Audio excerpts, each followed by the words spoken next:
how's that gonna work for you though, Mr. President, the boy?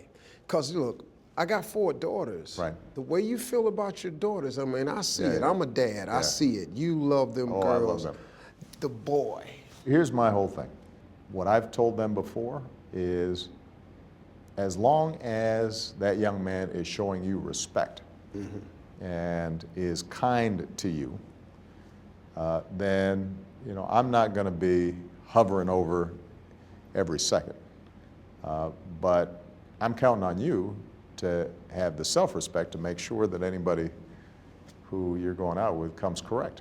And hopefully they've seen how I treat Michelle. Yeah.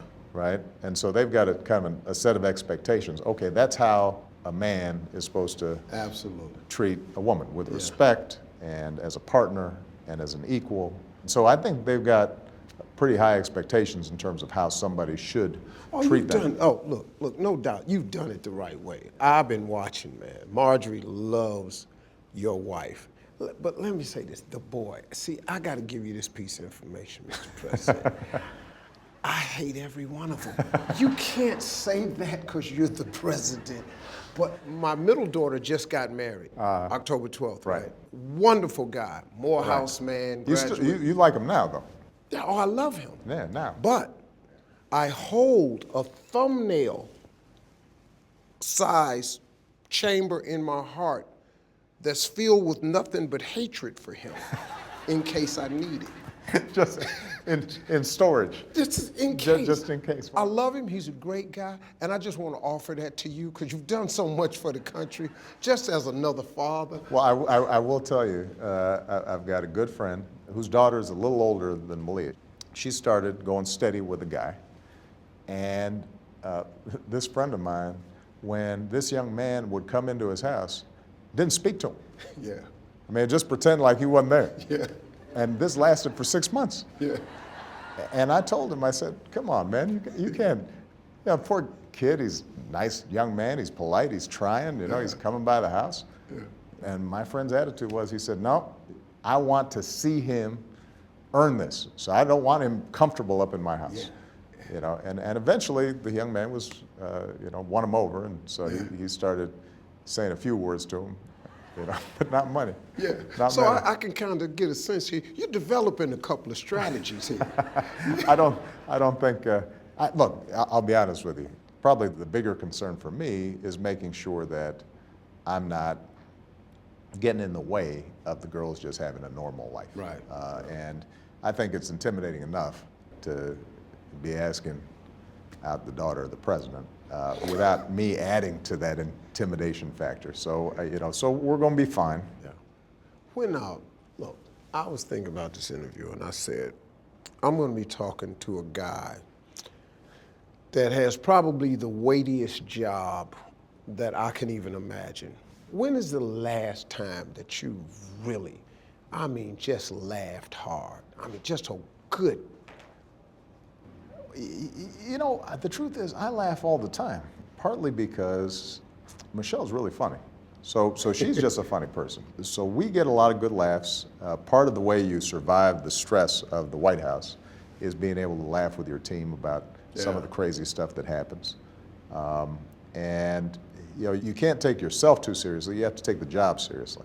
Right. You have to take your responsibilities seriously, but you have to be able to laugh at yourself first and foremost in order to be able to manage the whole thing. I'm glad to hear you say that too, because all I was going to do, I've been in the business for 28 years. You're pretty funny. Yeah, I was going to ask you if you just wanted me to. We'd cut these cameras off and I could rip off 10 good minutes, but can't none of it be on camera. Well, that's the thing. Yeah, I'd have you. No, I remember the Kings of Comedy, so I know we'd have to edit it. There's a family-friendly venue. Yeah, and that's why I said we had to cut these cameras off. I've been pretty proud and ashamed of myself at the same time a lot of times, man. I'm enjoying this conversation. I got to ask you this. The Affordable Health Care Act is passed and everything. Let's talk about the website. How's it progressing? The website actually is now working. So if you go to healthcare.gov, the first month it just did not perform the way it was supposed to, and nobody was madder about it than I did. But one of the things you learn in this job is there are going to be things going wrong at any given time. no matter how careful you are, because there are a lot of things that you're in charge of, and our job was to get it fixed.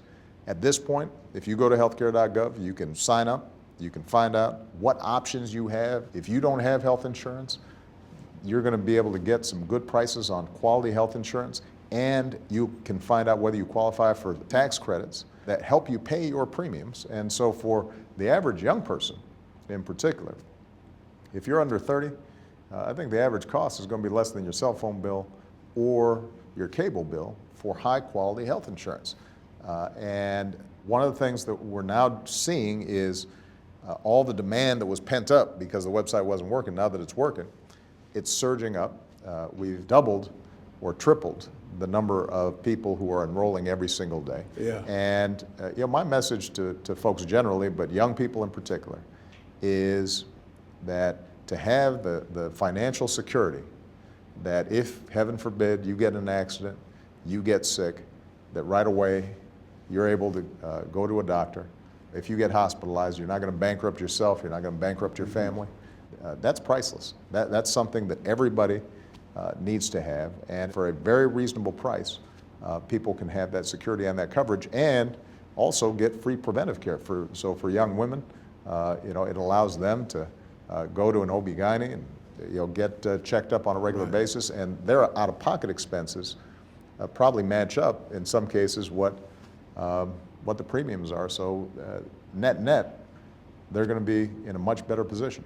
I think it's going to be just fine. I think it's going to be one of the things, and I got to tell you something, I think it's one of those things that when it's all said and done, you're going to be able to hang your hat on it, and a lot of people are going to be proud of it as soon as they get over the little Millie Mouse stuff that goes on, and we talk about that. Well, this is the nature, Steve, of every major social change that we've made.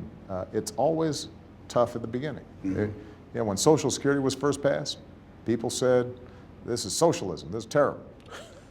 When Medicare passed, people were fighting it, saying, you were going to lose, your health care. Some of the same arguments that are made about the Affordable Care Act, you heard about Social Security, you heard about Medicare, but once you get over that hump and the thing starts rolling, and people become accustomed to it and confident about it, it ends up helping a lot of people, and that's just the nature of social change in this country. Yeah. It's always a struggle to get over that hump, but you just got to keep on pushing. Yeah.